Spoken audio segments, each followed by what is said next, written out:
You are listening to a podcast of the Geek.io Media Network. For all of our shows and more, visit geek-io.net. And to help support the network, head over to patreon.com/geekio. Now for a lesson.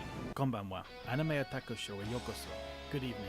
Welcome to the Anime Otaku Show. You may have heard these words before, but I'll teach you what they really mean. Remember, we will be discussing all episodes up to the ones we talk about tonight. Tanata go Sopora o Kinishi Nanara Soyo. If you don't mind spoilers, welcome. Go beyond! Plus!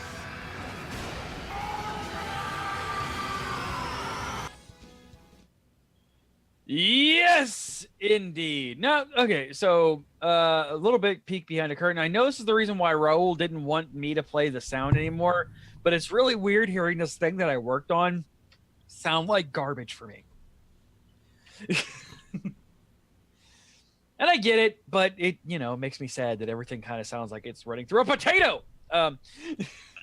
This is episode number 14 of Anime Otaku Show, you guys. I'm your host, CJ, Broken Arms, Naruto, Runboat. And joining me tonight are, of course, Josh. Math doesn't work that way, Deku McGrath. Damn right it doesn't. Seriously. Carrie, Anime Deadlines, Wilcox. Yo. Carrie, I need those chibis tomorrow. Tomorrow. Delbert. I better outsource to Singapore. Delbert, goddamn strawberry android. Sand. Fucking strawberries, man. And of course, keeping us alive and making my intro sound like garbage is Raul Flower Solid / #1 Bear Hunter Garza. Hello. Oh man, we are in for a jam-packed show. Hey Delbert, Sup? what are we talking about tonight? Well, tonight we are doing episodes 3 and 4 in season 3 of My Hero Academia, My Hero and Drive It Home Iron Fist, Food Wars season 3 episodes 16 and 17, Revenge Match and the Umami Tightrope, Magical Girl Ure, episode 4 and 5 versus Cyborg and On Vacation. And what is probably going to take up a lot of the time, Darling in the FRANXX episode 16, back after a 1-week hiatus, Days of Our Lives. Yeah. All right, so let's just go ahead and jump into it here. My Hero Academia.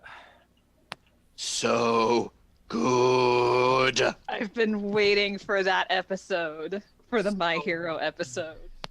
So many feels. Right. I Deku is completely torn up in this episode. Oh yeah. Well, I mean, he is fighting a character, and this is your stereotypical like hero overcoming himself but evil thing. Like, and even the villain, Muscular, by the way, fantastic name for him. Of course. I wonder what his power is. Yeah, It's Muscle. weird. I don't know. I just can't figure it out. By the way, He lifts, bro. bravo to this show to being able to have horrific villains done real good. Yeah, right. Muscular doesn't give a shit. He just wants to beat the crap out of stuff. Yeah. And he's horrifying while looking at it. He looks like a genuine threat. Like he's scary. Like it's not just, oh, he's a big dude. Like he looks threatening. He looks like he is somebody to be, not to be fucked with. Yeah, and the way they animate the muscle fibers. Yes. That was amazing. I mean, well, let's go ahead and we didn't talk about this before. How anime is the fucking name of Vanguard Action Squad? Well, look who came up with it. Yeah, I know. The guy who refers to everything as games. Yes. Yeah, that, and this is literally a PR stunt. Oh yeah. Yeah, this. If they get their goal, which is apparently recruiting Kachan, that's cool. But if not, hey, we get to know that we're not to be fucked with. Well, I mean, was it in this episode or the next episode that he deals with Muscular? This episode. This is the episode where he maths 9 people into 1,000,000%. Yeah. That's not how math works, Deku. And it's even weaker because he's injured to hell and back. Yeah. I mean, the drawing on his arm, he's literally got a gash in his hand. Yeah. Well, that's something that's been Yeah, a that gash has predominant been there thing for a while. about Deku from the start. Is he did irreparable damage to his arms from using One for All the way he has been, and that's was actually during something that's the- going to play into his character development going forward. Is trying to figure out how to both be a hero and not cripple himself. It was during an earlier arc with I think it was during one of the exam arcs. I think it was just his fight with Todoroki, actually. Yeah, where Recovery Girl is basically like, if you don't stop this, you're not going to be able to be a hero anymore. You're Yeah, like, I I did can't- everything I could here, but I can't fix it completely. Like, I can't heal you all the way. Let this be a reminder. Also, Dabi is free villain. Master gave Dabi a sock. I don't understand his name. Me either, but I wanted to make the I wanted to make the Harry Potter one. It's completely understandable. He does, however, have one of the coolest damn aesthetics out of the villains. Yeah. Like the blue fire and just like him being like a scarecrow, like skull faced looking motherfucker. Like Right? all of the villains in here look really, really cool. And the only one who doesn't is they're unassuming is the person with the big stick, Magni. Magni, yeah. It's literally a giant magnet, by the way, if you couldn't figure that out. Yeah, I figured with the name. What? God, spoilers. Are you reading ahead in the manga What again? I can't figure out is why they kept referring to what appears to be a very masculine character as Big Sis. Because according to the fandom site, it's a girl. I have questions about him. Her, they.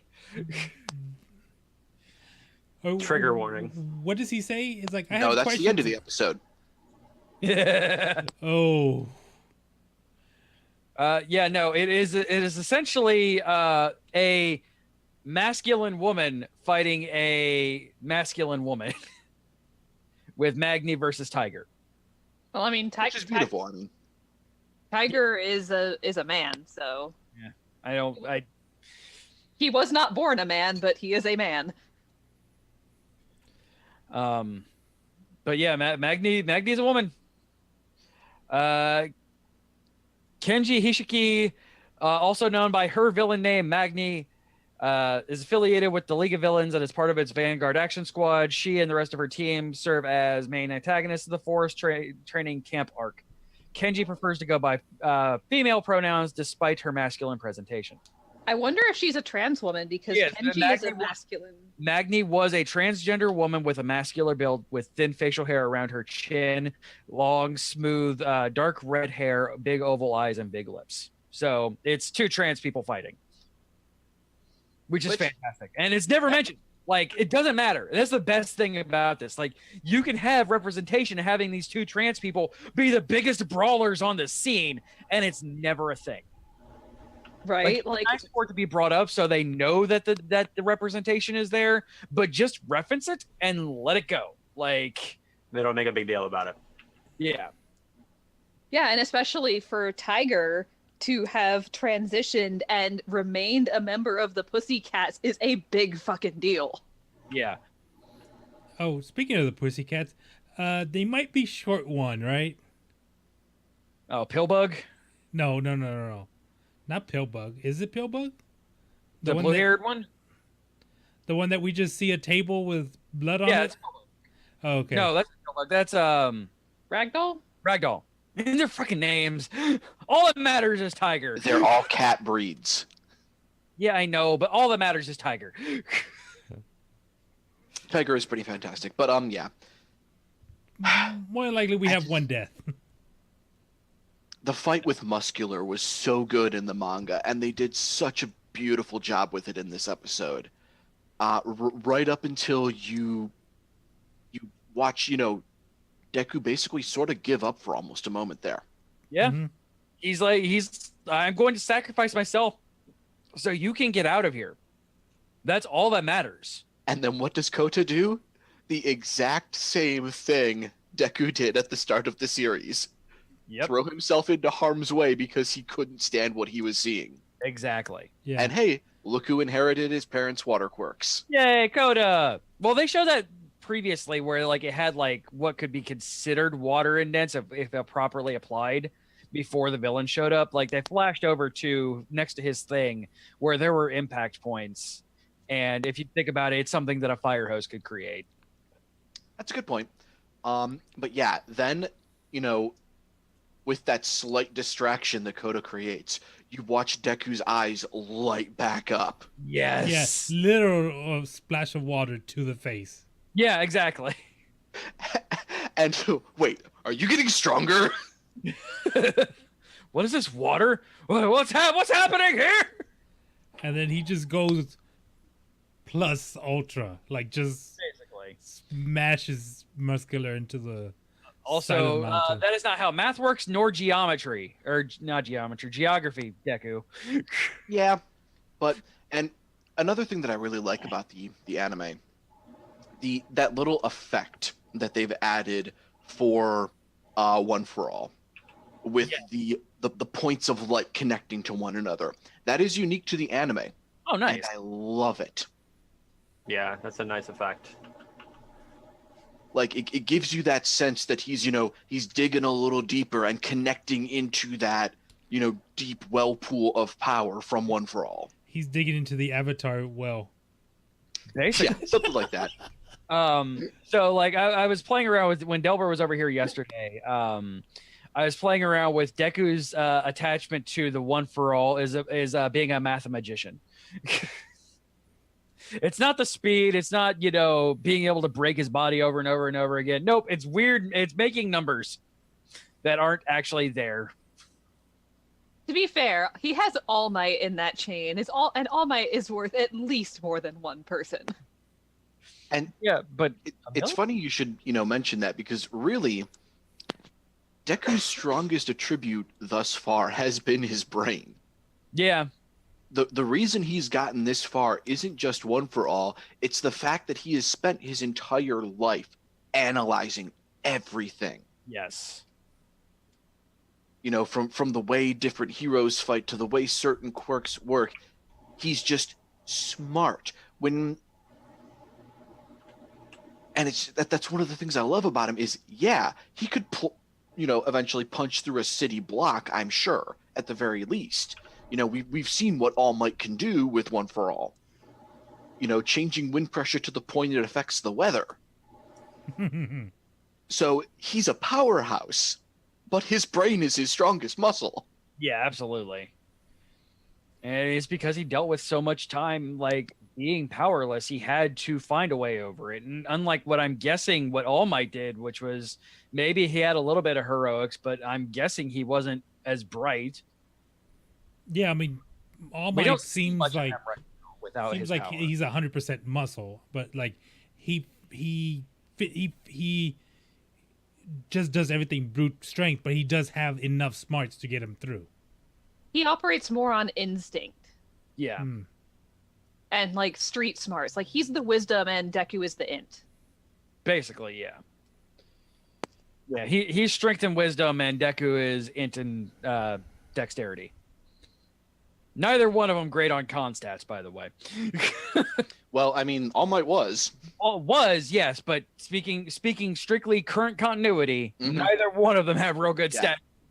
He suffered some massive con drain. Yeah, To be fair, the fact that All Might is alive while missing his stomach. Yeah. It is insane, but like using Pathfinder on this one, he's taken a lot of ability damage. So, drive it home, Iron Fist. Yay, ship names Let's just talk for a moment about one of my favorite side characters. Well, first, Well, first I want to finish up talking about that real quick because you had the side fight of Tiger and Magni and Waifu Chan and Little Stain, Shit Stain, if you will. Yeah. Oh, Spinner. Yeah. And like, I love how she fights, by the way. She is not afraid to use her womanly wiles to her advantage, and I love her for it. Like, I can get in men's brains, literally. So, bravo on her. I mean, just knowing how to properly apply what you can do. Yeah. I mean, telepathy isn't necessarily known for being a physical trait. So, I mean, sometimes maybe triggering them to be like, oh, like they did with, like she did with her or did it with Spinner. Like, yeah, stop him in his tracks for a second, make him blush, and then punch him in the face. Yeah, create an opening, not only for herself, but I'm sure she has used that in the past to create an opening for Tiger. Oh, yeah, absolutely. And speaking of horror, the introduction of who we know eventually known as Moonfish, staring over the bloody hand, saying, "Don't tempt me, don't tempt me." Oh, that's that death row inmate, right? Yes. And we do have to acknowledge, while we're talking about this episode, Kota's reaction to Deku, the end of the Deku fight.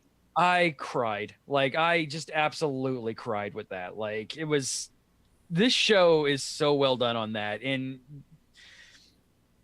Oh, man. This is for, like, people who are... I read an article where My Hero Academia is for people who are tired of superhero movies or superhero tropes. Yeah, it is a deconstruction of the genre. Like, that's entirely what this is you have all the plot, you have all the tropes and everything like that, but not only does it subvert your expectations on it, but also, like, it knows that you know that these things are coming and puts them on their heads. Mm-hmm. And, like, the villains actually have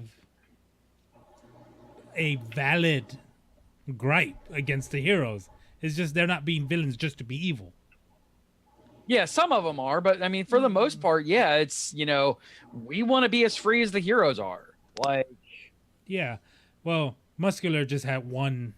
Well, was the one Muscular, try. as he said, I wanted to kill people. Your parents wanted to stop me, Coda. Yeah. And, well, we both tried our best. One of us tried a little harder than the other. But I mean, good for him though. Like that's really well. Like Muscular's like, yeah, I'm not noble. I wanted to kill people, but your parents gonna put up a good fight. They're losers and they died, but they put up a good fight. They took out one of his eyes. Yeah, that was a gross effect, by the way, when he put in the new one and like went all sorts of fucking what's his name in Bleach? Kenpachi? Yes, he went all Kenpachi without the eye patch. Like. Well, you notice he had like a whole pocket full of them, and also he was just keeping them in his pocket. Yeah, don't keep eyes in your pockets, you guys. That's gross. It seemed like more of a visor or like a sunglasses thing. Yeah, it's more fun to think that it's just like a weird thing that he used to like let himself go. Like his eye was holding him back as a chain or something like that. Also, they gave me this stupid mask because I'm new. They couldn't find anything else. So Delbert's over here, and I'm watching this episode now for the third time, and because I was like, hey, let's watch it in the dub again because I realized my kids hadn't watched it, and they're real big fans of the show,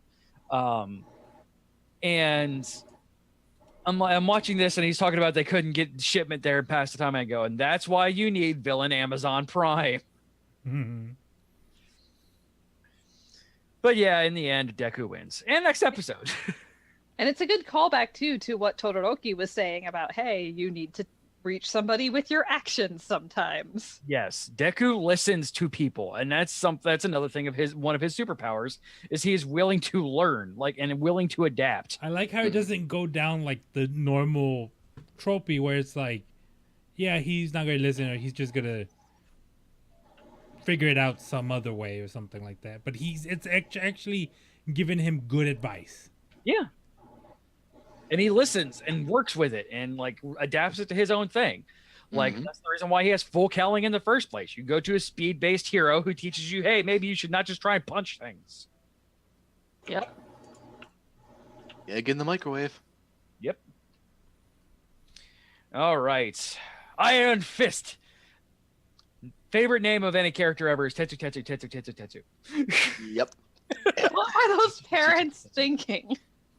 Exactly. Like, yes, that poor kid's parents. Like, was his mom, was childbirth that rough with him that the only thing that maybe she could say is just Tetsu, Tetsu, Tetsu, Tetsu, Tetsu, and then Well, he wrote that on his birth certificates. if he got his quirk from his dad, then yes, it would have been that rough. Ooh. Hard dicking. Well, the thing is that they're not born with the quirk. It comes out at a young age, right? But we It don't know depends on how the individual. intelligent. Yeah, exactly. Also, we don't know how intelligent his father is, so you never know if he was not hard as steel at all times. If you know what I mean. Yeah, and then also like you do have, someone like Froppy or Tokoyami probably were born with theirs. Oh yeah, Tokoyami most certainly was born with his. And the first baby ever to have a quirk was born glowing. Yeah.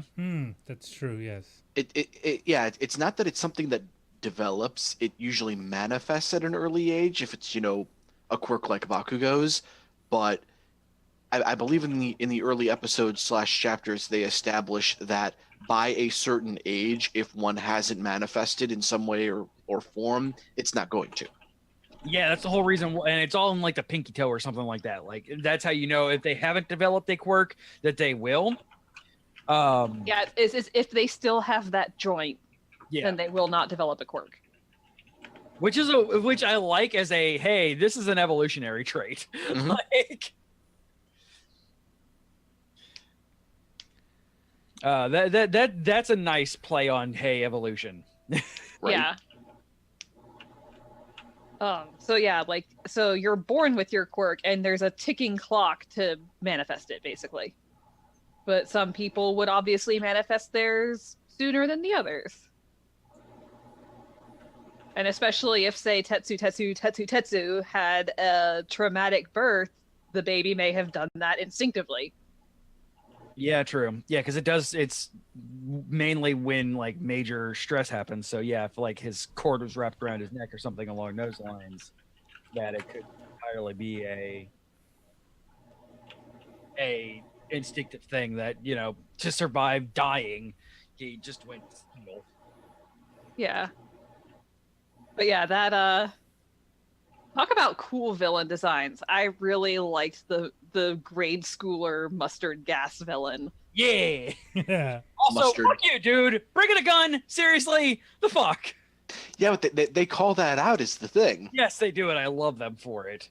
Oh, if you brought a gun, you must not be very confident in yourself.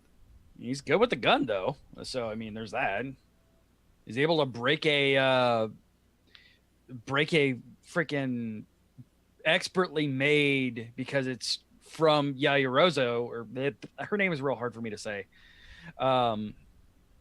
It's made by Gas her, so mask. it's actually well made, and he's able to shoot it in one hit and destroy it in one shot. Like, so he's practiced with the gun. Mm-hmm. And I mean, it's easy to aim when you have innate knowledge of where everything is. Exactly. Mm-hmm.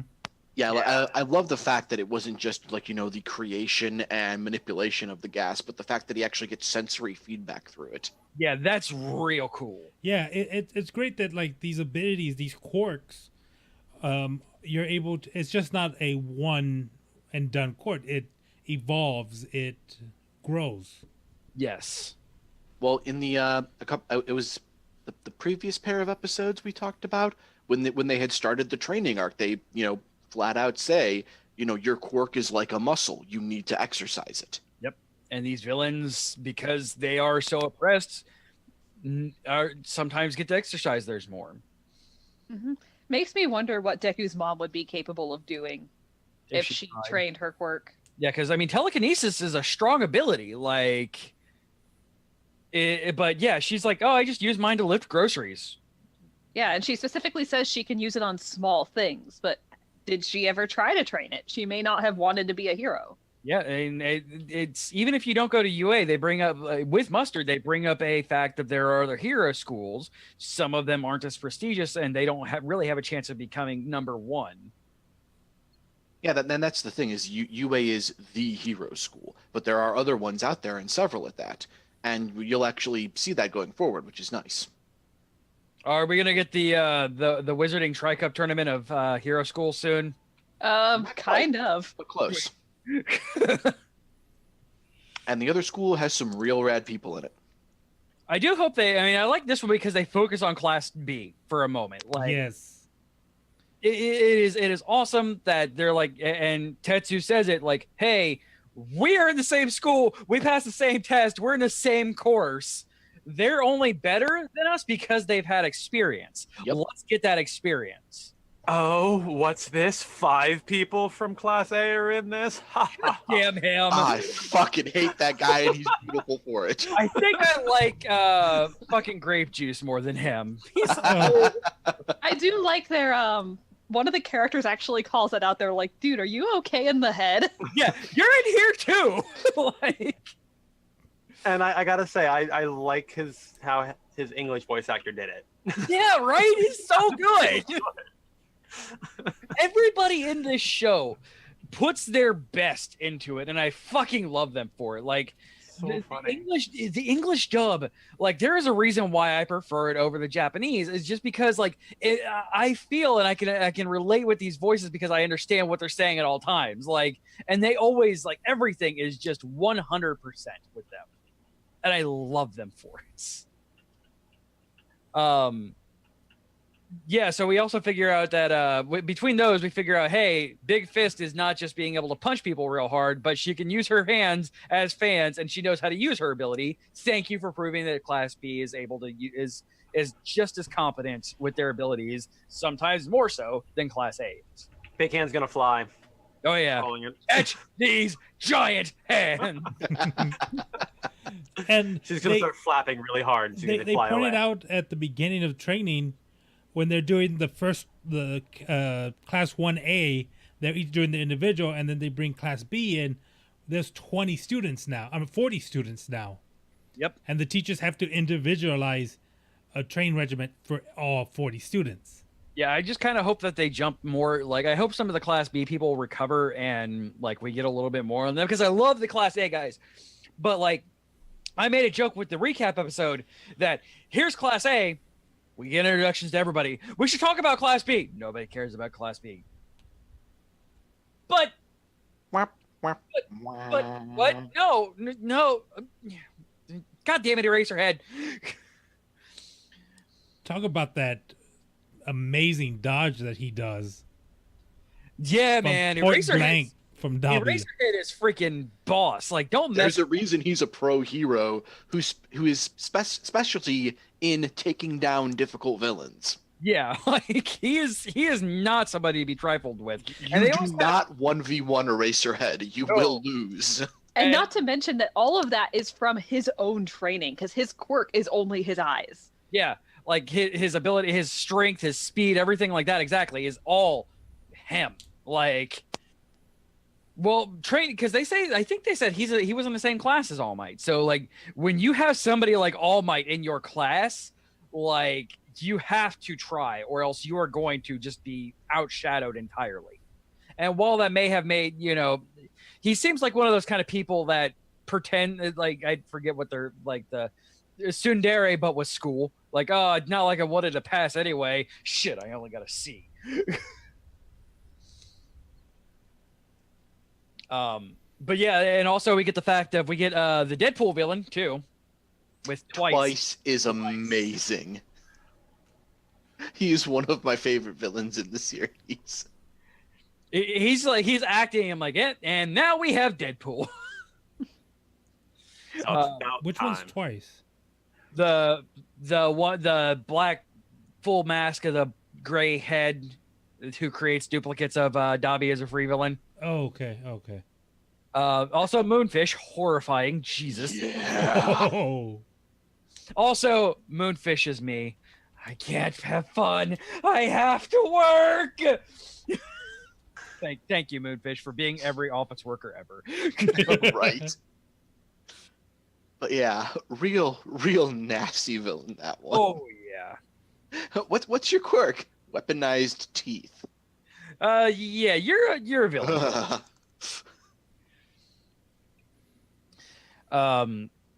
We also we've touched on the big ones. Like I can't wait to see, because like Toga is such a huge thing in the My Hero community, but we see nothing of her, and I can't wait to see what she actually does. Because I'm purposely not spoiling myself on any of this. As much as you guys like, well, the manga.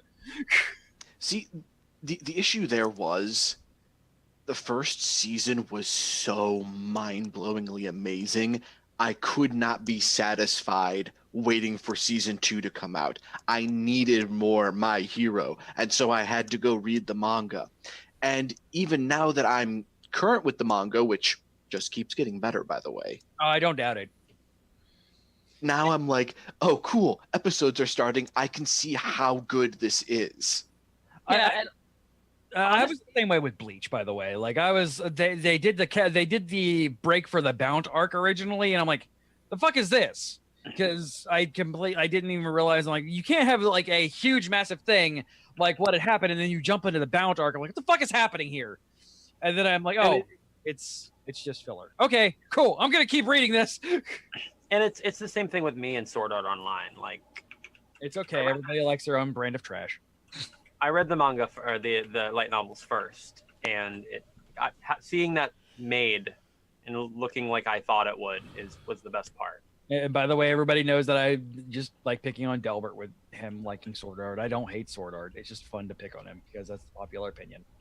Sword Art is it's Sword Art's just one of those things. It's one of the popular animes, but yeah, I had to catch up with the manga because I needed more, and now I wait every week for the manga to come out, and then I wait every week for the episode to come out to see, just how well it stacks up to the chapter it's, equivalent to. Also, I am 100% like that currently with Seven Deadly Sins. Like, so the manga is like what, maybe 2 or 3 arcs ahead of the anime? Manga is currently on chapter. I almost read this week's, by the way, just because I like occasionally like just jumping into the middle of a story. Like I don't like catching up with things every so like just for the hell of it. Oh, this past arc was real damn good. I just like I do this with. I mean, that's how I get into things. Like that's how I read comic books. It's just like I'm just gonna jump into the middle of this thing. If I like it, I'm just gonna go back and read it. My Hero's on chapter 181, and this starts in chapter 72. The Vanguard Action Squad's first appearance is in chapter 72 of the manga. So they've got almost heading towards 3 times the chapters out. Yeah. So, but yeah, it's so good and so solid. And Black Clover's most recent issue is 155, titled "I Want to Lose to You." Just putting that out there. You have lost Black Clover. Don't worry. Oh man, I missed a One Punch Man episode. Issue. Toga's real interesting. You're gonna see more of her coming up, and she's a fun one. She's part of the. I mean, oh, go ahead. Sorry. I find her annoying, but I know full well that is only my own personal opinion. Oh, so does weird things with feminist tropes then? No, I honestly I don't even know why she annoys me. She just does. That's fair.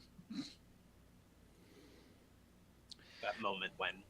Yeah, like I cannot point to one specific thing about her that I find annoying. It's just something about her grates on me.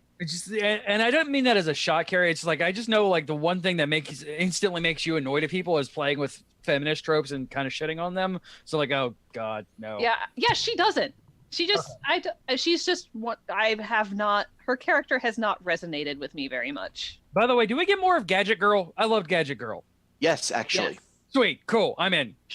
She's fantastic, and you will be seeing more of her coming up. Yay! Back to the episode at hand. Sorry, I was looking around on the fandom side, and I just saw a picture of her. I'm like, oh, that's one of my wives. Yeah, she's real good. I like her a lot. I love her. I love her crazy. She is a fantastic type of crazy. You'll get more of that. Don't worry. Yay! Okay. Okay. Can we talk for a second about just how dangerous of a villain Twice is? Yeah, able to mimic, even if it's not at their max, but able to mimic a quirk too. That's the thing that makes it so potentially dangerous. Is the duplicates he makes are complete. It's not just a simulacrum that looks like the person. They act as and have the full functionality of that person. It might not be as strong, and if I'm remembering correctly, apparently that depends on the individual. And I'm guessing it takes a bit out of the individual too, because Dobby was definitely winded and holding onto a tree when they flash back to him. But yeah, the fact that he makes fully functional replicas. Yeah, it's frightening, and I love it. Like, he is definitely a really well done. Like that's a really cool ability. Like being able to create clones of yourself, like what's his face, the hero. That's Ectoplasm? fine. Yeah, ectoplasm. But yeah, like having full autonomous duplicates of anything, including the quirk, is frightening. Like, now I just kind of want to see like 8 moonfishes and have that be in my nightmares forever. Well, that's the thing, is I think he can only make one duplicate of a person at a time, hence why it's twice. That's fair. Okay, but But- still 2 moonfishes. Yeah, that's terrifying. Yeah, or can you imagine, making a copy of Eraserhead and sending it walking straight into UA? Oh my god. Yeah, like that. Yeah, that's absolutely it. And does he have to touch, or does he have to do? What does he have to do to make those? I don't think they've actually touched on that yet. Like, so can he just look at Eraserhead and say, okay, now there's another Eraserhead, and does he control them? Like, and the fact that we're talking about this villain that was literally on screen for like 5 seconds, like, Yeah, that. It's real interesting, and that's one of the things I love about it. Is while some of the characters are a little more forgettable than others, like I don't sweat Magni too much, or Yeah. Spinner, but they're still really good characters. his name is now Shitstain. Like the fact that Spinner does not stop Deku because he is a person acknowledged by the guy he idolized. Yeah. Fantastic. Yeah. And that's a little bit of character development of a character that normally, I mean, we haven't got anything else other than the fact that he is the fucking shark boy off of Naruto. Like, that's him, is apparently being a weird turtle thing. Like, that's his quirk. Acceptable. But yeah, and then Revelry in the Dark, guys. Revelry in the dark. Oh, Revelry in the dark. Yep. In order to get back to them, we have to fight Dark Shadow. And Deku's face was just horrified as he realizes this. And then we get flashback to why the hand was there. They made you think that Moonfish did it. Nope. It was Eye-Boy and him getting his hand chopped off by Dark Shadow. Like, that is scary as shit, and I love it. Like, I love how this entire arc is like has this really cool horror theme to it. And like, I don't normally enjoy horror being shoved into things, but when it's well done like this, awesome. The villains should be frightening. They should have an impact. And that's the one thing, like, the League of Villains attacked with with giant numbers, but that still made an impact on these kids. Like, normally you don't remember, like, going back to Naruto, Zabuza is never referenced again until Shark Boy shows up. Like, and that's in Shippuden. Like, Zabuza, who is the first major thing, never is referenced again in Naruto. Yep, just fades into the mist. Yeah, and I don't even remember his partner's name. That tells you that. Haku. Yeah. That one, Haku is never referenced again. And I've read the entire Naruto manga. I'm Like, sorry. me too. I did too. I feel your pain. Thank you. And Real. can we talk about the visuals in this too? The animation of, first of all, the blue fire Yeah. and this eerie glow that they had, but also the animation of the mist in this episode. Yes. So well done. How they have it swirling and ebbing and like being shredded to ribbons when people run their fingers through it. Like it moves around the characters and it is kind of hypnotic. Yeah, absolutely. Show's really good, guys. Yes, very good. Let's go ahead and slip into Food Wars. Yeah. Hey, Raul. Yeah. Do you want to know the fate of Fragul if you don't start staying awake during Manipool recordings? I have no idea what you're talking about. I'm going to make it so I do not use, I make sure I use his smelliness. If you know what I mean.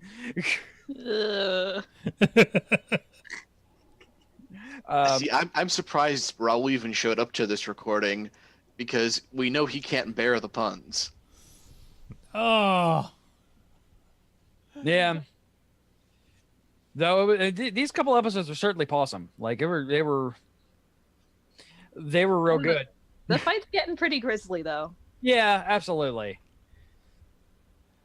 You definitely got some very polar opinions going on. Thank you for watching Geek IO. Yeah, they're very good. That one's got layers. Double. I appreciate that. I like that one. Thank you. Bravo. Branching out a little bit. Yes. All right, let's track back to the episode discussion. My puns sometimes have seasoning to them. A little bit. Got to let them marinate a bit. Exactly. So yeah, they're making kuma. Yeah, cooking with bear meat and shocking twist. Spice Bitch joined Central. Yeah. Under severe duress. Yeah, it's taking all of the corporate partnerships away from them after they fight so hard to get all of them. Fuck you, Azami. That is that's the name of the game at this point. Jesus fucking Christ. Like Hayama, I like Hayama, and I like the fact that Hayama is technically he's an antagonist, but he's like, I'm doing this for June. Like I can't. But Here's the thing. He's so upset though. I don't think she went with it. No, I can almost guarantee not. Like, yeah, you sold your soul to do this. No, I'm not. And by that time, Azami's like, yeah, no, you're mine now. Yeah, by that point, he's already agreed. By the way, I didn't notice him before, but in the intro, by the way, My Hero had to do an intro for a thing. I still don't like the My Hero intro. I just can't wrap my head. Visually, it's good. There is a bit of dissonance with the song. I like them individually is the thing. Yeah, the opening sequence is fantastic, especially because what it hints at, which makes me real fucking excited. And the song itself is good, but they don't quite mesh together as perfectly as the other openings. Yeah, I mean, like if they started it at the bass drop and then went from there, I think it would be fucking rad. But like the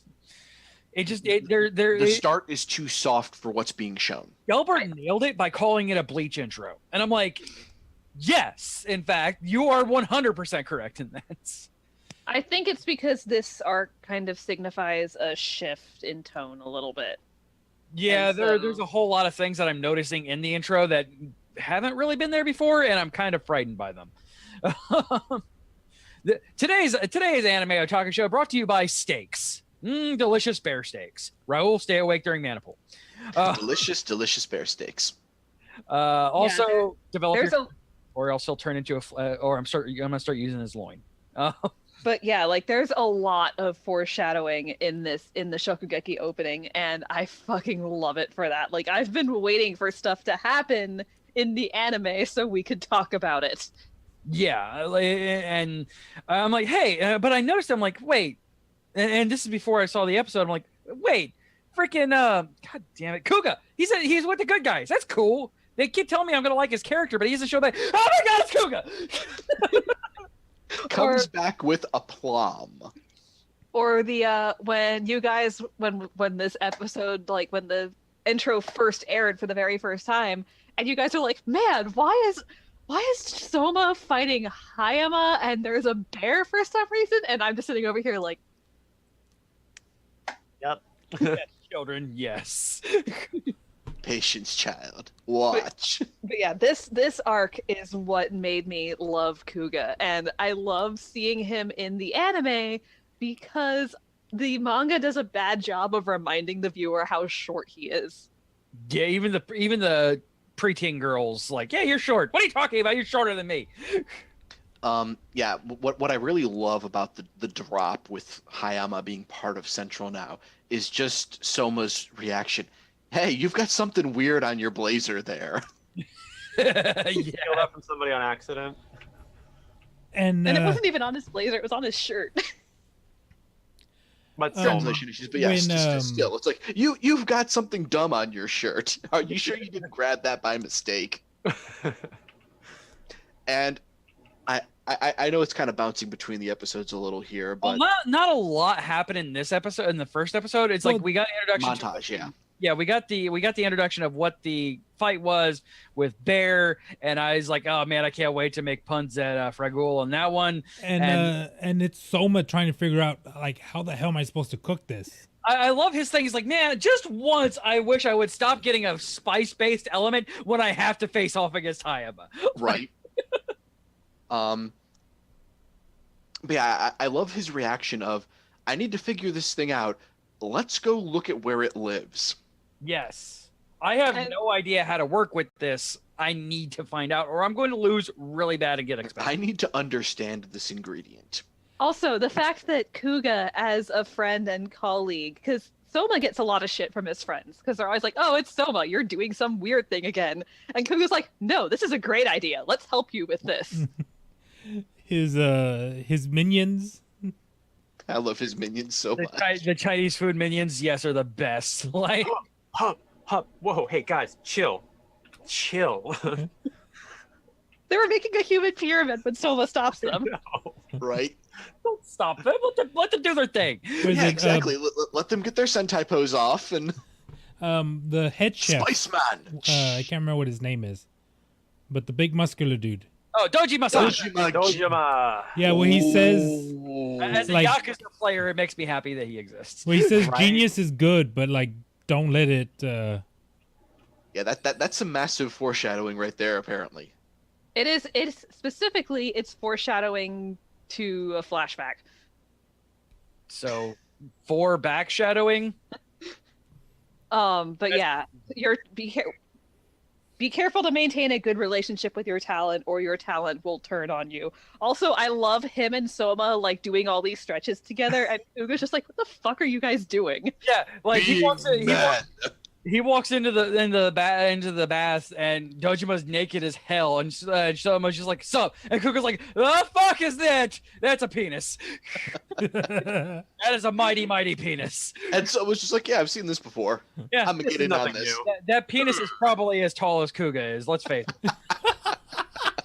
I remember these stretches last time you did them. I liked them. Let's do them together The now. world's mightiest penis, Dojima-san.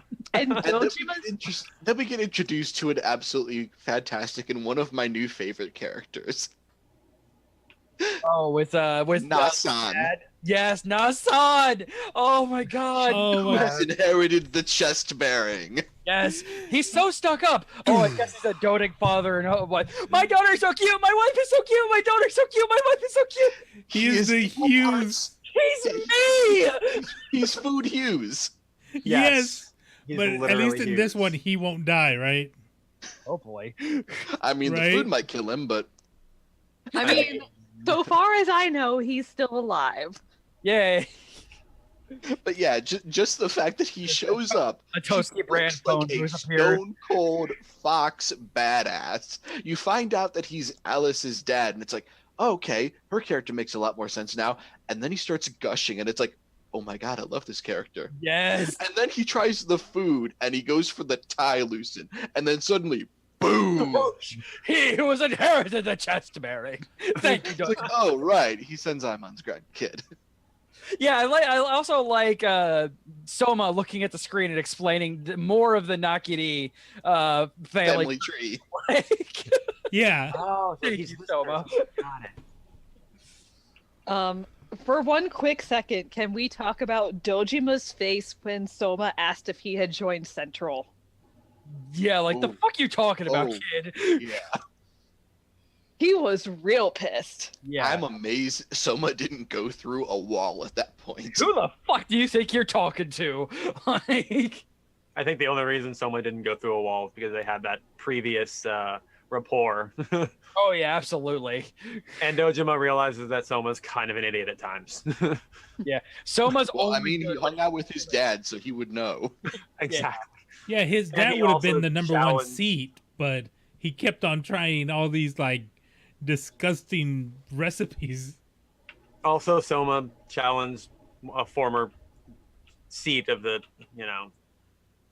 Yeah, So he's like, of and course, tied with him. Like, Yeah. yeah, he knows Soma. Yes, you're an idiot, but you're great at what you do, and you're probably the only one that can stop this whole thing from happening because I have a reputation to uphold. Like, Yeah. I would, but reputation. And as we know in Japanese culture, that's a major thing for a business person. Like, Right. I can help you, but I can only do so much.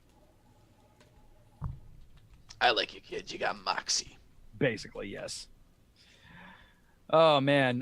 But yeah, like not a lot happened in the first episode. The second episode is where we got, actual like cooking the bear and working with it, which was nice. Still not sure how to feel about those twins.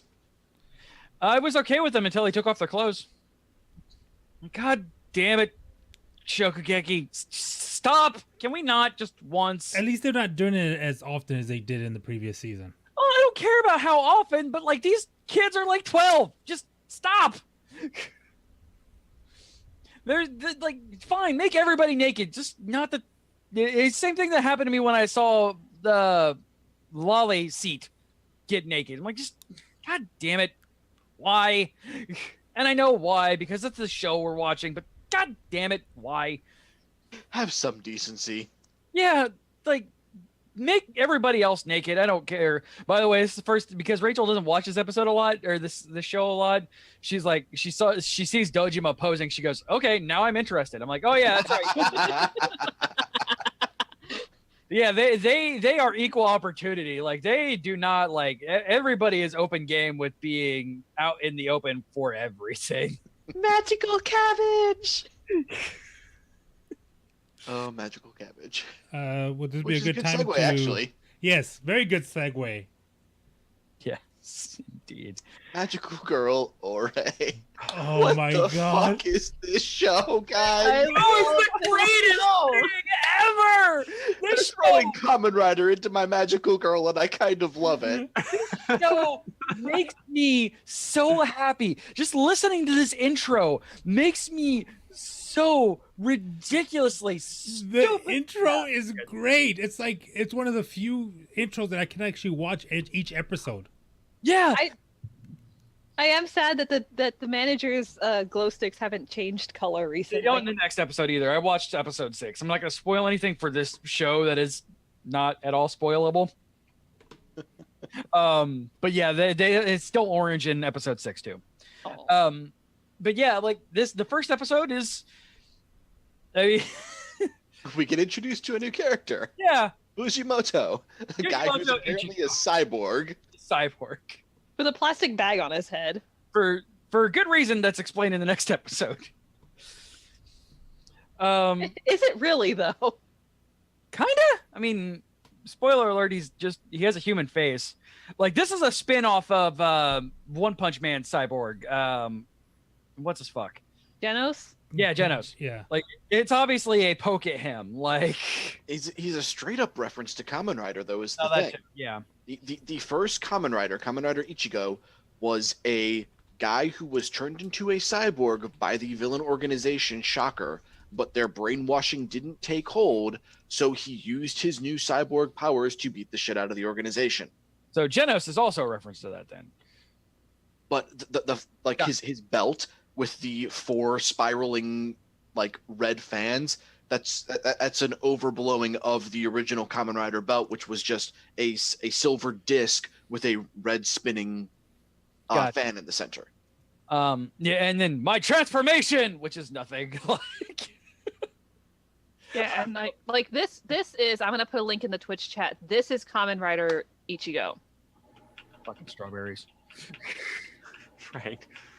Yeah. Oh, so okay, that's the guy. I've seen him everywhere. Yeah, absolutely. Yeah, it's ridiculous, and I love it. Like, so. Oh, go ahead. The fact that there's 6 of them is also a reference to Osamatsu-san. yes, Yeah. that are sextuplets, and they're all just identical but with separate colored shirts. Yeah. By the way, that I could deal without any kind of reference ever to Osamatsu-san ever again. That is. Mr. Merchandising, you mean? I hate that show so fucking much, and everything that is about it. Like, Which one, CJ? Osamatsu-san. It is just it's a Fujiyoshi's wet dream. Like, and it's poison. Like, it's poison. I feel like we need to watch Kamen Rider. Bug superheroes. Yeah, Josh's face is just like, yes. I have links. I can set things up. I mean, an entire one of these things over there is my Kamen Rider figures, and one Super Sentai figure as well is in there. I mean, the look that Josh just gave was the look that, well, I can't wait for us to finally say, fine, well, let CJ tell us about 7 Deadly Sins. Like, But which no, admittedly is not at first this of a. franchise has been going for 45 years. I know, but I like this better. Yeah, like, but yeah, we that is gotta one of watch those like things- the old ones, the original ones. Yeah, well, it's like saying we want to watch any of the Sentai stuff and make Josh wiggle a little bit in his chair. A lot of the older ones are getting DVD releases with proper subtitles in the U.S. now, thanks to Shout Factory. So Fun. Is Jason David Frank in any of them? no, because fuck him. How I play the villain of this show. Yeah, like, so the next episode is the Golden Week episode. It's Hey, called did you On guys happen to see Vacation. that shark? I think we just jumped over it. So I have a feeling that the animation studio pressured them to get what is now episode 6 out, and put the typical anime studio deadline on. They're like, "Fuck you, we're gonna make this." The best thing of it is, Beautiful and best thing horrible. of it is, this is strictly based on fiction. If there's no reference to real life. Probably. Oh, and they do not pull punches on anything. There is a Trump Yeah, reference. because that's Oh. not at all Sarah Huckabee Sanders. Not one bit. Not at all. That is not at all Sarah Huckabee Sanders. My boss is a raging bull. No one knows what he's gonna do. Yeah, Nope. that is not at all Sarah Huckabee Sanders. That I love. There was another one too. There was something else that they did. I'm trying to Well, remember. they didn't even do it by name. They just said some outside country was gonna take. No, because there was the America thing. There was the, it being about the anime industry, but there was something else that they lampooned, and I cannot remember for the life of me what it was right now. Well, there was the fact that the one studio flat out called the 6 Fujimoto brothers out on the 6 color scheme. and then we can't use the blue outline either. Poof! It was between that and the America one that there was something else. Oh yeah, it was Pokemon Go. yes! The producer died playing Pokemon Go. Because he walked himself off a bridge. If only they put signs up, stop telling people not to use a smartphone while walking. Yeah, if only we outlawed Sooner. cell phones while walking sooner. Oh my god! And then This everyone's show is freaking the out. Best. When- This show is just the best. I'm like, I'm kind of sad that we decided not to watch. It's hard to find Love as an Otaku, but like the fact that like Delbert pressured me to watch this, and then I pressured you all to watch this. This, like, I love everything else.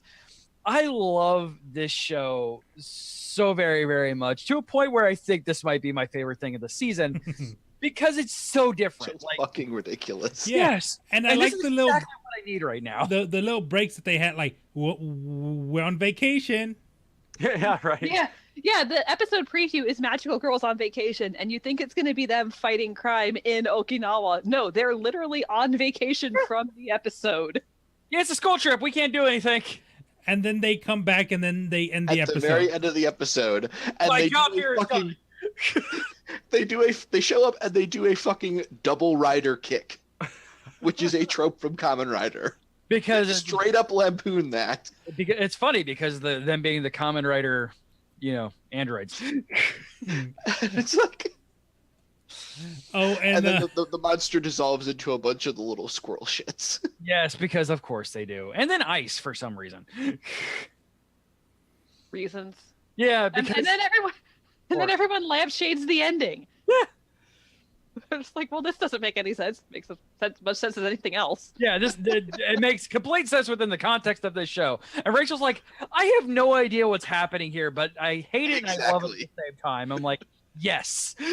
That that is is an the correct appropriate reaction. Dude, I just unabashedly love this show. I love that it is basically Hawkeye Initiative, the magical girl anime. Yes. Yes, absolutely. when they tell that the council,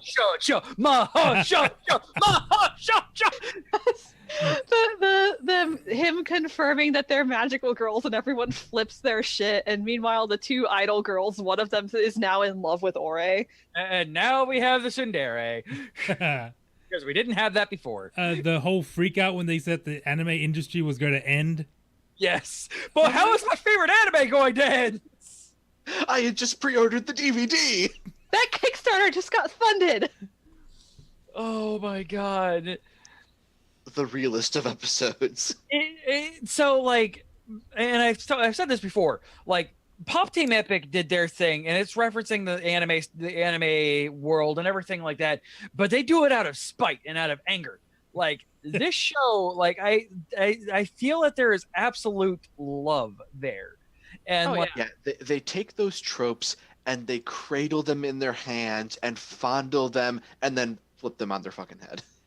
Trust me, guys. Wait till you see next week's episode. Oh my god. You like. There's a reason why I'm referencing that. You just said that.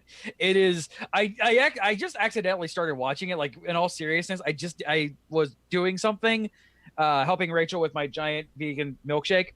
And you accidentally ora'd. Well, yeah, because I didn't stop the going on to the next episode on Verve, and Verve like, we're just gonna go on to the next episode, and I'm like, I shouldn't. Yeah, fuck it. Fight for you. Fight for you. I'm like, yes, more. I'm okay.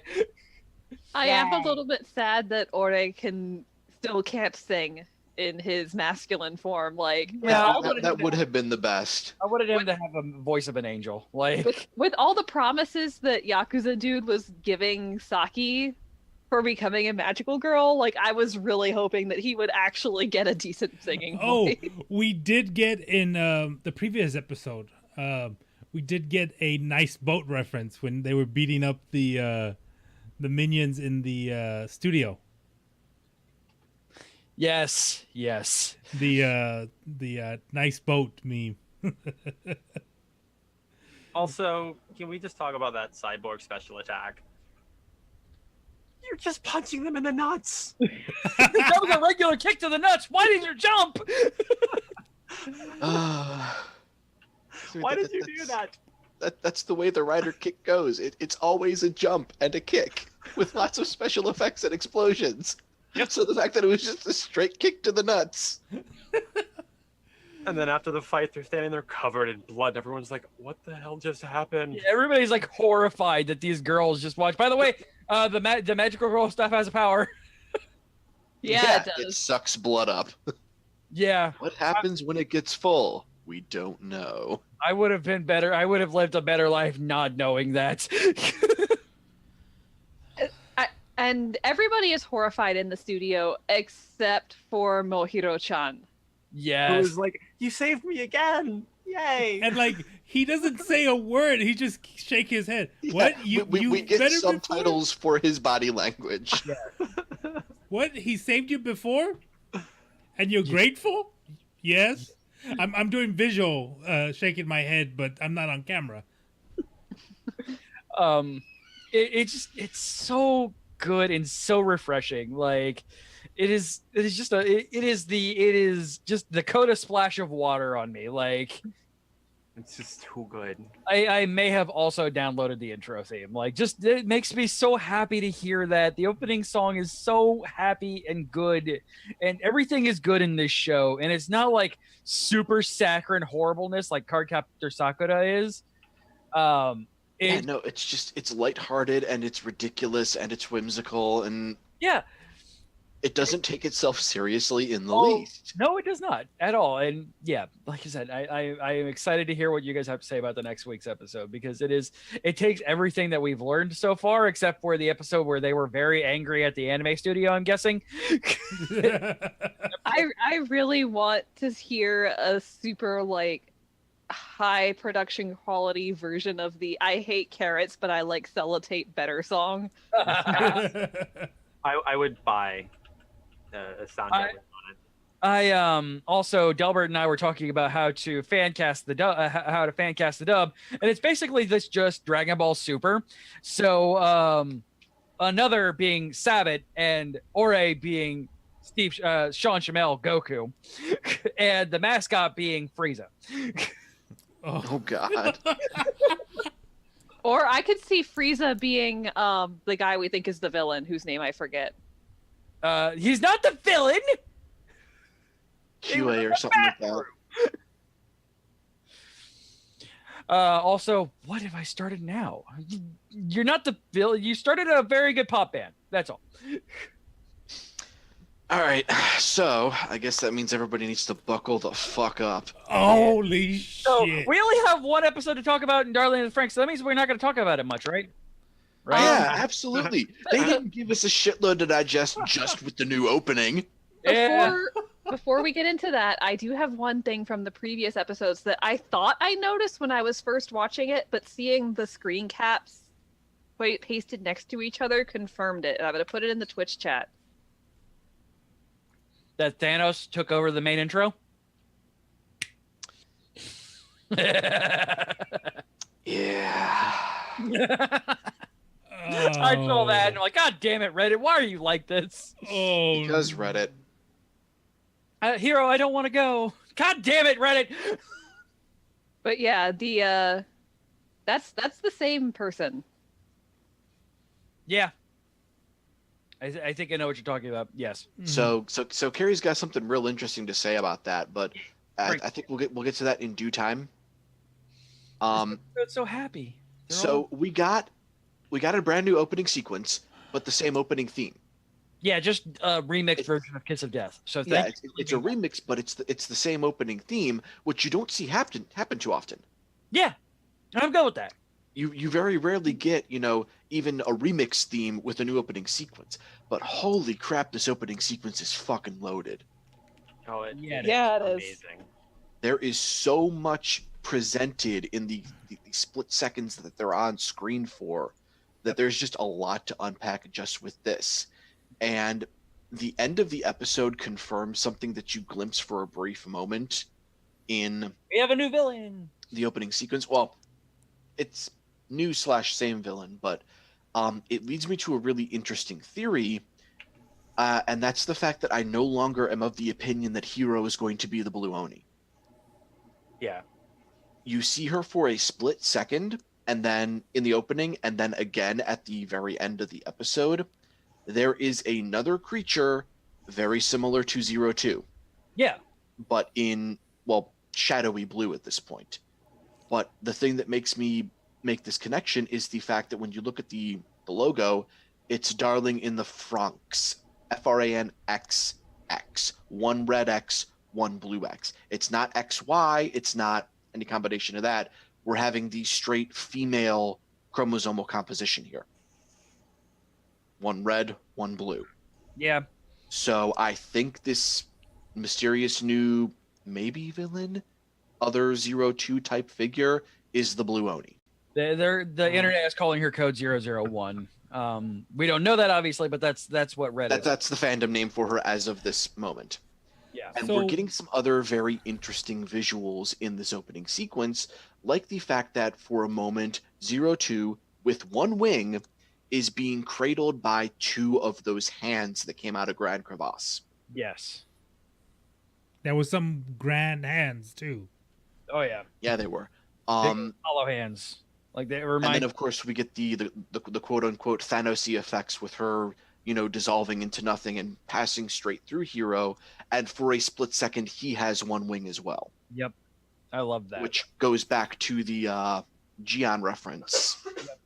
But after that point, when he's, flashed into his pilot suit, basically, and looking into the distance, you see something very large, very mechanical, and looking very much like Strelitzia in the background. Yep. So, and that's just the opening sequence, guys. Yes. Yeah, I still think that he may not be the Blue Oni, but I still think that he's going to be able. I still think he's going to turn monstrous. Like they are. I don't disagree with that, but yeah, like I said, I don't think he is the Blue Oni now.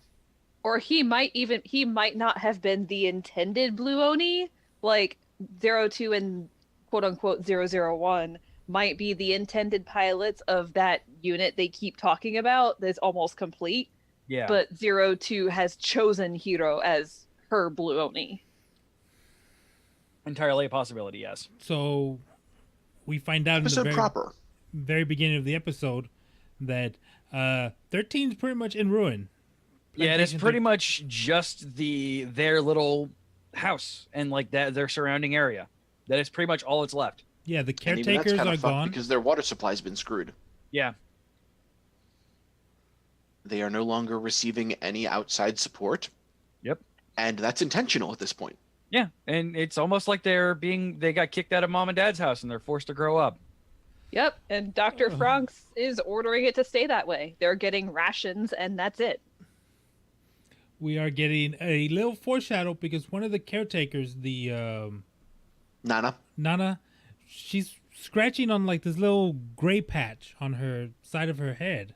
Oh, so is Miku. Yeah, Like, I Miku know. has a gray streak in her hair. Like the fuck. I know. And that is what Carrie was referencing with that picture she linked. Tell him what you found out, Carrie. Oh, that the squad leader from Squad 26 is aging extremely rapidly. Oh, that, yes. I need to pull that up again. Give me 1 second.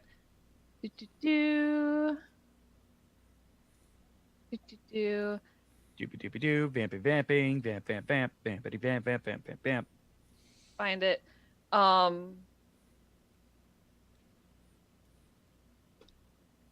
Vamping failing, rolling at 1 on vamping.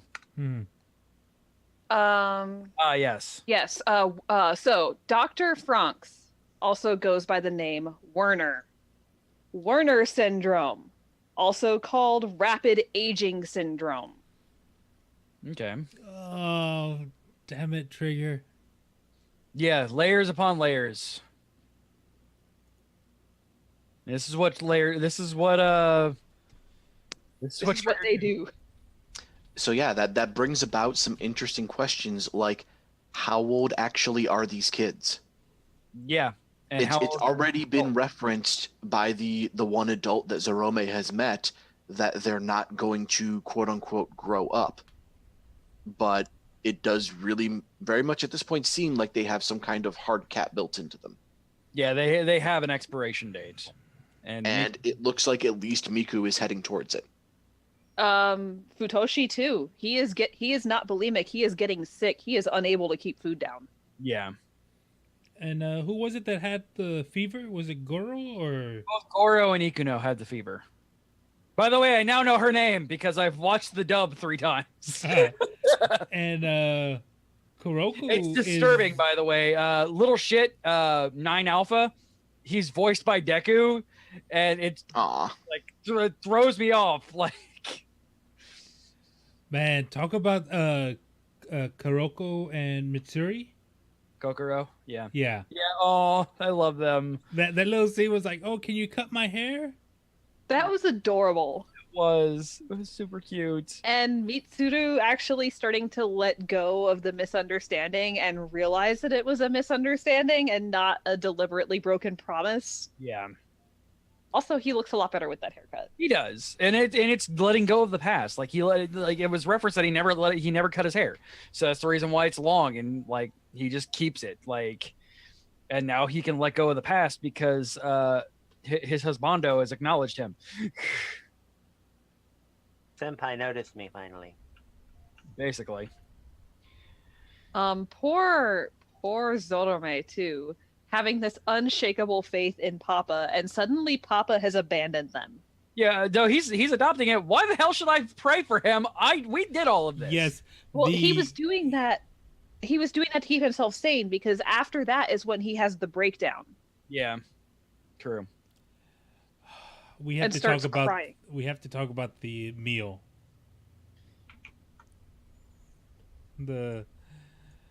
Them all coming together and making the first meal on their own. Yes. And like I said, it's them growing up. This entire show has been about bridging from childhood to adulthood, and this is them moving out onto their own. And I'm so happy they're doing that. Yeah, they have a chore wheel. They have schedules, and 02 is adorable in enforcing the schedule. Kung. She's so sweet now that they've admitted their love for each other and they remember each other. Like, she is so sweet. I loved 02 before. Like, I loved her character, like, you know, being the broken character who just wants to be loved, who just wants to be accepted for who she is. Like, I've loved that as a character itself, but now that she's actually got that, her character development is just so great. She's so happy, and I love it, and she's going to die horribly. Oh. Well, she was using her ferocity as a defense mechanism. Yeah, and now she can let her walls down and just be a girl, like, as seen with the river bathing scene. Yeah, or, you know, this is the humanity I wanted. Yeah. Oh my god. I told CJ this yesterday, that whole scene where they're fishing, they're cooking, they're getting the vegetables or the flowers for the salad. I asked them if it's kind of like that first meal that the couple has when they're finally on their own. Oh yeah, like, and it's always something really small like that. Like Rachel's and mine was just like, I think it was just hamburgers and french fries, but it was the fact that we did it together and it was our first meal together, and it's a major thing. I remember when we first bought this house and we were painting it before we moved in, we went to Publix and got a Publix fried chicken and sat on the floor and ate it off of paper plates because we didn't have any furniture in the house yet. Yep. Yeah, our first meal was a Subway sub. Like, that was it. Like, our very first meal, not our first made meal. Our very first meal was a Subway sub. And it was the best Subway sub that we have ever had, because we were in our house and we were in our apartment and we were together, and that was all that mattered. But yeah, you're absolutely right, Raul. This thing was just all feels like I've never had and it that. felt good. Yeah. Like it. But even if you've never been in a relationship, being on your own and cooking something on your own from scratch is a great feeling. It is, absolutely. I hate this. The internet's raving mad. It's like everybody making fun of now, everybody flying death flags everywhere. So my favorite meme going around right now was any given piece of information, everybody yelling and screaming, "Death flag!" I'm hungry. Death flag! I wonder if it's just going to be Hero and 02 at the very end. I hope not, but I mean, this is Trigger we're talking about here. So we're not talking about it proper, but there was a quote-unquote episode last week. And it was a clip reel show with an interview with the voice actors and actresses for the Parasites. Mm-hmm. And they asked them questions about what they felt was the most impactful episode for their characters. And we got a lot of interesting insight, which, by the way, CJ, you kind of get your wish. Zorome has a voice actress. Yay! So Zorome is technically a girl, and the two of them are adorable because so is Goku. So it doesn't count. They refer to the pair as Zoromiku. Oh! They have a ship name for their characters.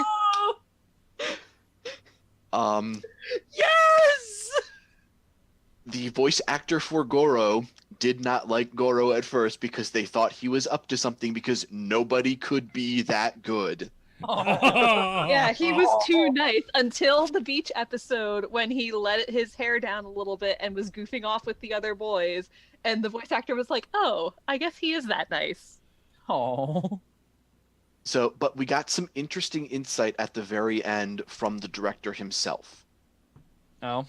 And the director stated that there is a story that they want to tell, and it is, going to come to an end, but it may not be a happy ending for everyone. But that it is the ending that makes sense for each character. Yeah, and I mean that's something that again, a trigger warning. Not everybody lives in trigger things. In fact, most assuredly somebody eventually dies.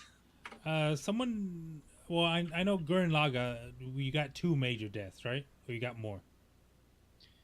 It was 2 major deaths. I mean, obviously, two of the most impactful deaths, but there were several people who died over the course of the series. Mm-hmm. I haven't seen all of Kill la Kill. People die. That's all I'm gonna say. Okay. Yeah, Carrie hasn't finished it either. So Carrie she has a time limit because I'm gonna put this into the show notes at the end of the episode, but she has a time limit. Yes, we do. Oh no! Don't force us to watch Kill la Kill. I know, right? How It's terrible! such a hardship, you Is it guys. 26 episodes or 13? 26. 26. Okay. It's 2 seasons. Okay, so one weekend I should be able to plow through it. Season 1 is, I mean, what you expect. Like season 1 is, Ryoku's rise to being herself and then overcoming obstacles, and then season 2 is where it goes Triggery. Yeah, exactly. Where it goes from being a standard, it's a shoujo. It's not really shoujo. It's shonen, but with a girl, to being what people remember Kill la Kill being. Okay. Because I mean, season 1 is just rote. Like it is A happens, B happens, C happens, and then it gets triggery in second. Like Josh says, it gets triggery in second season. And then you have Kisniver, which is just bonkers off the fucking wall. Like, Love that show. It is so cerebral. So good. yes. So good. And then we have Little Witch Academia, which is it's shoujo, but there's a reason why it's probably the least remembered of, at least in the Trigger fan base, as being a Trigger thing, because it's a little bit more. Well, it's a lot more reeled in. It's Trigger playing it straight. Yeah, exactly, and it's still like still has its things. Like it's a Trigger on their meds. Yeah, exactly. It is Trigger. Yeah, exactly. It's Trigger giving taking the Kisniver medication. Like So wait.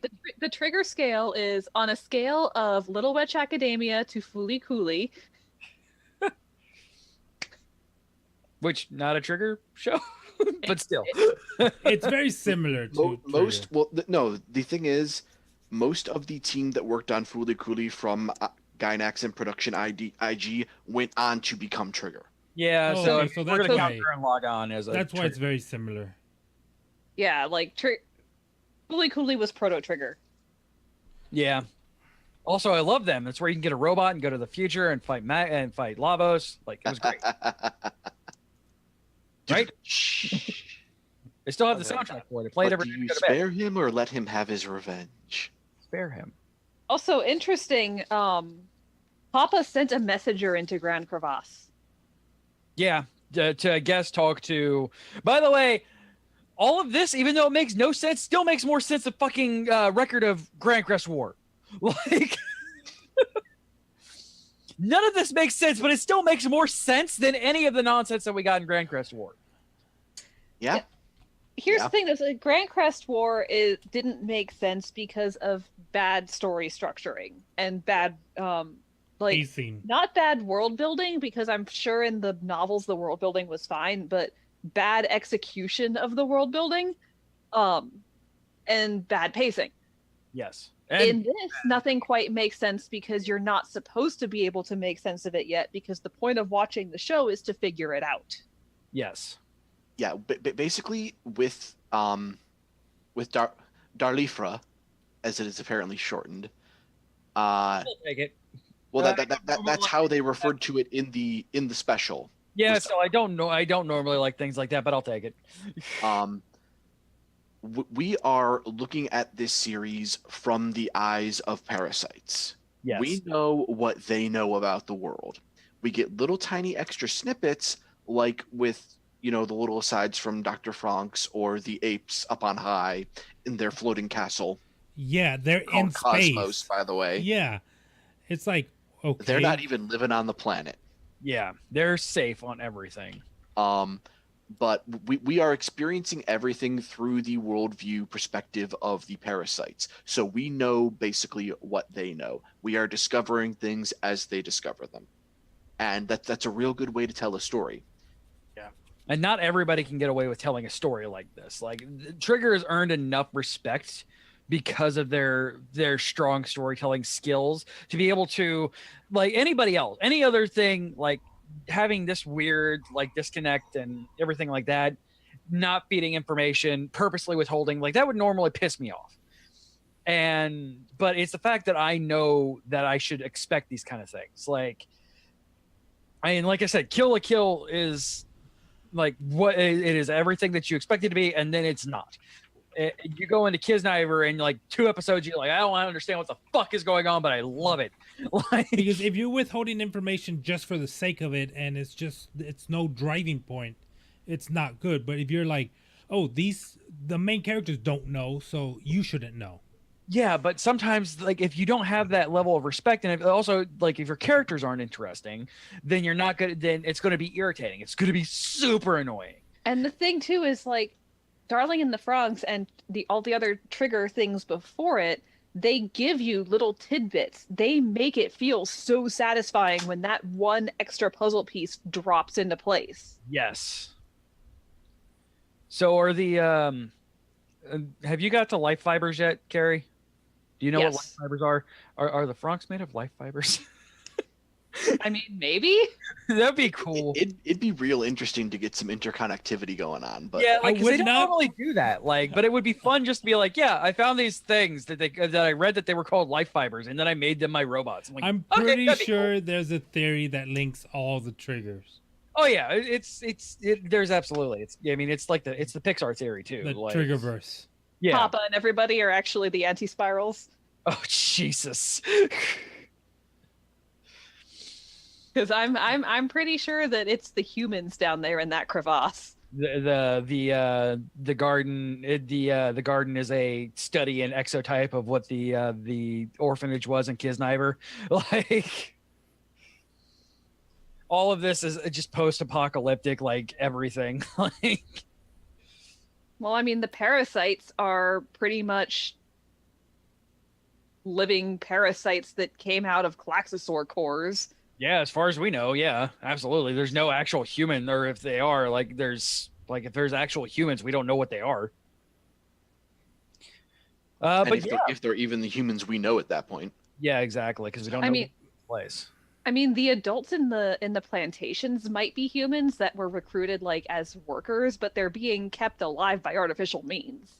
Yeah. So they're almost more cyborg than human at this point. I mean, like in this kind of civilization, in this type of world, I mean, what's the point of keeping them alive? Labor. Well, yeah, but you saw that she got tired after just meeting, having a child to entertain. Well, her heart may have been on its way out anyway, because they were replacing it at the end of the episode. And see, that's the thing is, everybody here has been out of their element at some point. Oh yeah. And we all know how draining that is in every regard: physical, emotional, spiritually, mentally. Being outside of your element will sap your battery like nobody's business. And keep in mind, it's been referenced, multiple times at this point, the adults do not have children anymore. Yeah. Yeah, so you would have to find a way to create new workers. And not to mention, if, the battery goes out on your car, do you buy a new car or do you replace the battery? Exactly. Which of those things is more efficient? And which of those are more frightening when we're talking about human beings? All right. Well, Yeah, like, but though this episode was just, it was very heartwarming. It was very nice being able to see everybody smile and being happy, including Very Futoshi. Like, even though Futoshi's obviously suffering, it's still, he is like, there's stuff there, and he's still able to be happy and content with things that are going on. Yeah, and even though we all know the other shoe is going to drop, it was nice to be able to kind of catch our breath a little bit. Absolutely. No, the other shoe's not going to drop. It's going to come and smash us in the face. Yeah, it's not a shoe; it's a steel toed boot aimed for everybody's scrotum, and I'm including women in that. Did we talk about the little kiss that Kuroko and Kokoro and Mitsuru? It is shared? literally the Japanese word for heart. He wants a baby in her. Mitsuru's baby. Any baby. Anybody. Like, if one of the girls could do it, she would take it. You've seen how much she cuddles Miku. Yeah. And it was the same thing in that horrible thing. And we're not going to talk about that. Yeah, okay. Wow, we were able to not go 3 hours on this episode. It's because there was only one episode to talk about. Only one episode to talk about, and the fact is, it was one of the more light-hearted, world-buildingly episodes, but there was still just that little sprinkle of darkness. Yes. That's like, oh god, what's going to happen here? Like, the streak of gray in Miku's hair. Yeah, what does it mean? And in what's her Like, name? that Nana's. even gave Zero 2 pause. Yeah. And that's what frightened me the most, the fact that 02 was taken aback by it. Damn it, War! You can't keep doing this to me. You can't give me Infinity War, Darling the FRANXX. My heart can only take so much. Darling. By the way, how fucking adorable is it that 02 is redrawing her picture book from memory? Right? Like, Beautifully. Yeah, flawlessly. And I love it. Like, thank you. And it's all through eating. Yay, eating. Food is magical. I know we talked about this last time, but I don't think I could have dealt with Mummy, Darlene, and MMO Junkie all in the same season. Yeah. How to Murder Raoul. With cuteness and like just ripping my heart out, putting it back in, sewing it back up, and then doing it again. Yep. Yeah. One small thing that I think is going to come back. That ship they were talking about, Ringhorny. I looked it up because I was super curious. It was the greatest of all ships in Norse mythology, and it was the funeral ship of Balder. Oh. So it's not a. So yeah, I think that they're going to go some direction with Norse mythology, because if you remember, they keep calling their home Misteltein. Yeah, it's true. So there's a level of mythology. Especially after playing so much God of War, I am down for more Norse mythology. I wonder if instead of a FRANXX, it's going to be basically like a FRANXX carrier. Like a mobile battle station for them to all go down into Grand Kavrasin. Or if we're going to go the Gurren Lagann, it's a FRANXX for your FRANXX. It's got to be piloted by 2 FRANXX. And it's the FRANXX and the FRANXX positions. You get butt controls come out of your FRANXX. One FRANXX has to be a pistol, but pistol. One FRANXX is to be stamen. Well, no, because you get one of the 9 FRANXX to be the pistol because it's reversed, and then you get Strelitzia to be the stamen. I'm okay with this. She ain't taking shit from nobody, that's for sure. So, quick thing. I was looking at Goro's voice actress. Voice Actor, sorry. Say, wait, no, I know Goro's a man. Like, wait, no, is it Goro? You mean Zorome? Yeah, Zorome. Zorome's voice actress? Yes. I thought I was bad with names. She voices Gray from Fairy Tail. Yeah, it's real weird, like, because Gray doesn't sound like a woman. She must be like a contralto or something. Yeah, she has to be, contralto, coloratura,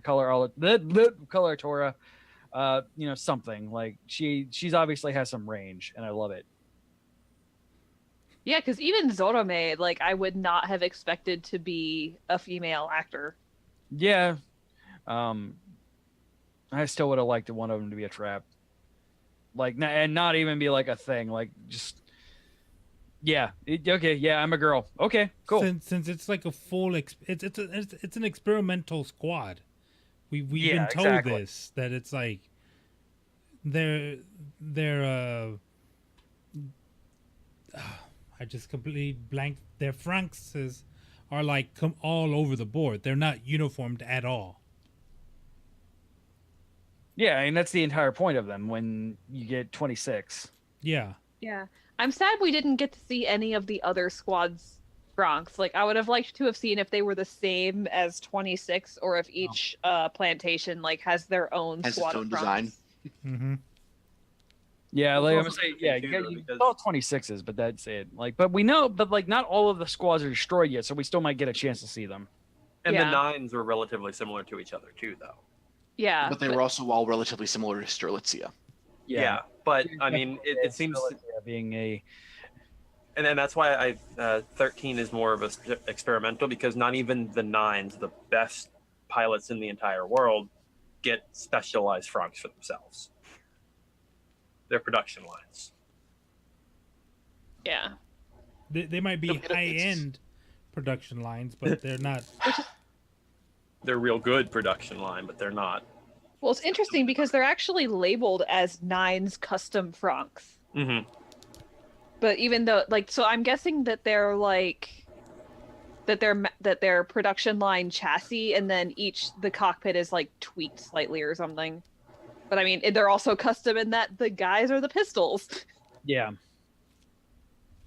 which I do love that we got that reversal. By the way, absolutely. Did not see it coming in the least. No, not at all. Like, of all the reversals I was expecting, I was not expecting that, and I'm so glad they went that direction. yeah, freaking Strelitzia being the only one that's normal. I love that. So good. And she's only normal to a certain extent because she's piloted by a Klaxosaur. All right, you guys, let's go ahead and wrap up, shall we? Hoo-wee. Can't Oh, wait to boy. see where the show goes. You know where this show is going to go? This show is going to Metrocon in Tampa, Florida on July 19th through 22nd. We are hosting not just the Anime Otaku Show, 2017 and early 2018 Anime and Review, which is this show in overdrive and live Saturday, July 21st, 11 a.m. to 11:50 a.m. in room 25. But also, before that, before the main course, you have to have the appetizer. It's the deepest appetizer that you will ever have because the Anime Otaku Show presents Studio Trigger, Subversion, Inspection, and Looking Beneath the Surface. Also in panel room 25 from 10 to 10:50 a.m. So that's right, back-to-back Anime Otaku Show goodness on July 21st in Tampa, Florida, metroconventions.com. Dun, dun, dun. Get your tickets now. I've been going to Metrocon for like 5 years. No, God, 8 years now. This will be my 8th year going to Metrocon. And it's always a blast. And this is my first year doing anything like major with it. I've been pressed for every year, but like this is my first year doing anything major with it. And like I am so stoked that they approved these and that we're gonna be there and we're doing stuff and I'm so happy. And you guys need to come out. It's gonna be a good show. It's gonna be real good. We should probably get around to actually writing a script or something for it. Yeah, that'll be after. Maybe. It'll be after Australia. I'll be all right. It'll be all right. Okay. But if you want to get a hold of the show, you can do so at show@geek-io.net. Make sure you put anime in the subject line. That's right. We have a new email address, show@geek-io.net, and put anime in the subject line. Means you can continue to email the other one too, because that email's not going away, but I'm not going to talk about it anymore. So show@geek-io.net, anime in the subject line. All of our social media is still /GeekIO Show. Remember that we are live Mondays at 10 p.m. Eastern over at twitch.tv/GeekIO Show. You can smash that love button to get notifications that we are live. If you get if you are a Twitch Prime subscriber, you can subscribe to us for free once per month. You get a free subscription, gets us $2.50 in our pocket that you don't pay for. Comes straight out of Jeff Bezos's car in space, straight to our wallets. Also, you can buy 500 bits. That's $5 worth of bits for 99 cents currently.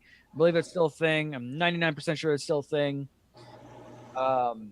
Yeah, that is $5 into our beamed from the space car into our wallets directly for $1 out of yours.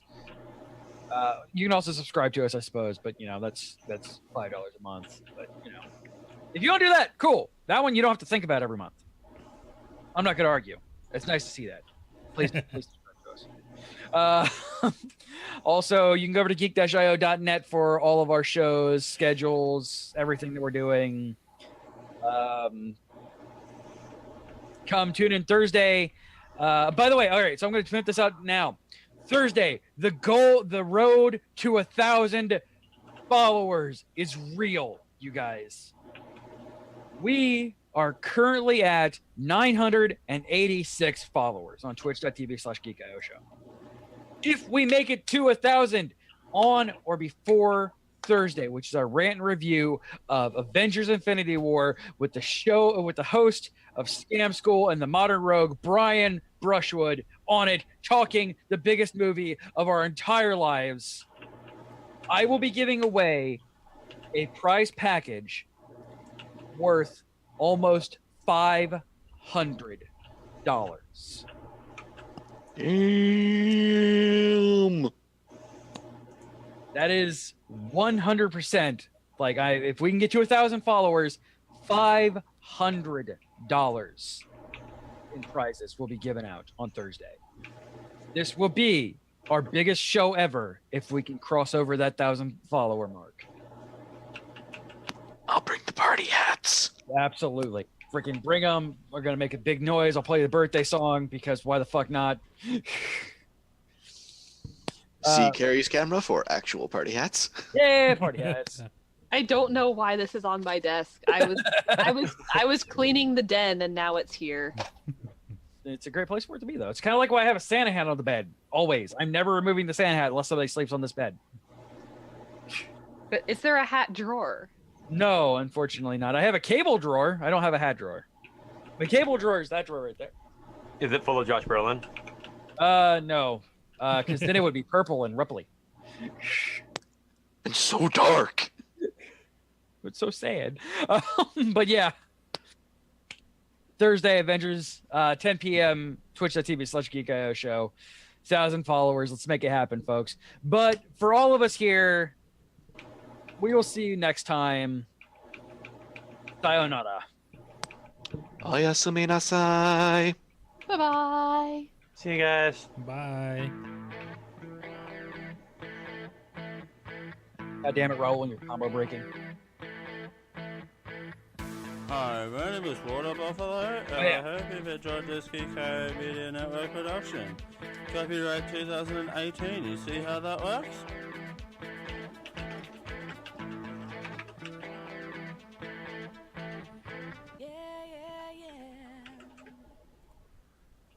Diamond Club hopes you have enjoyed this program. I love your brother. I love you. I like how my camera was the only one that decided to focus on the figure. My camera knows what's good. So we've... It's not Broly, but I love him. He's so cool, but so stupid. Love him. I love Broly, but I hate him at the same time. All right. He really is such a dumb character. He really is. It's I love the fact that Kale is not. So show titles, we've got Weaponized Teeth, You're a Villain, and Don't Keep Eyes in Your Pockets. I mean, we didn't put a lot of them in there. It's usually our chat room, and we're kind of quiet on the chat room tonight for some reason, which makes me real sad. Weaponized Teeth? Yeah, that works. Okay, let's save that. Weaponized Teeth works. because that's horrific. Delbert, how do I red mage? Jolt's your main attack, and that leads into either their arrow or their thunder. And then you alternate. Oh, fun. Okay. You take your character sheet and you start min-maxing. Jolt, every cast of Jolt gives you, well, every other cast, I suppose, you gain dual cast. Oh, And that makes your Ver Arrow, which is stupid long cast time, and your Ver Thunder, stupid long cast time, instant. And then both so of I don't those have to actually use those abilities because I have Yes. So those two proc either Ver Stone or Ver Fire, which have a cast time, but you have to actually, you can't use them unless they are procced. Yeah. Nifty. And then the point of the switching between the two of them is you're building your red and black mage magic. Okay. And then when you get Let me typically that. above 80 is what the main goal is, you have a melee combo. And that started with Corpse a Corpse. And that goes into Riposte, Zerschwal, and Redoublement. Some of those were words. Yeah. We are still live. Yes. It is the Final Yeah. Fantasy 14 post show. I mean, it's better than our normal post show, which is Bob Twitch. And then after you finish your melee attack, you displace and you flip out of the combat, which, by the way, is a really cool effect because you literally do a backflip. Nifty. Yeah, I don't know why I wanted to unlock Red Mage and play for a little bit. I just did. Yeah, Red Mage All is right. so much fun. I love Red Mage. All right. Thank you, Twitch. Bye, Toy. Thanks for Hi, coming out right now. Twitch.